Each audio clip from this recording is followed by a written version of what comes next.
Қайырлы күн 5-ші сынып оқушылары. Оқуға құштар жобасы аясында біз бірге оқимыз акциясы басталды. Олай болса, сіздермен сұхбатымызды бастайық. Мен Мерке Шайтоған 5-ші А жастарға сынып оқушысымын. Сенің ең сүйікті кітабың қандай? Мен ең сүйікті кітабым «Мумиялар» деген. Неге бұл кітап сені қызықтырды?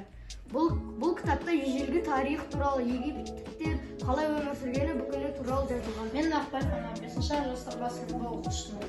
Сен қандай кітаптарды оқыдың? Мен Ұшқан ия, Көксерек және басқа энциклопедия кітаптарын оқыдым. Сенің ең сүйікті кітабың қандай кітаптар? Ұшқан ия. Неліктен бұл кітап саған ұнайды? Маған Бауыржан Момышұлының шығармалары ұнайды.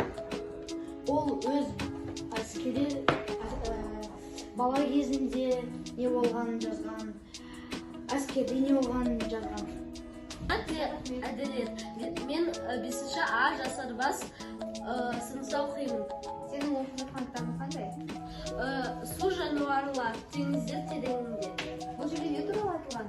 Мына жерде су жануарлар, мына жерде балықтар бар, тарих сырлары. Менің аты жөнім Қанатбай Жантыра. Мен 5-ші А жасарға сыныбында оқимын. Сенің қазіргі оқып жатқан кітабың қандай? Мен қазіргі оқып жатқан кітабым «Менің атым Қожа». Қожа қандай болды? Қожа адал, батыл, жақсы, шыншыл, жақсы болған.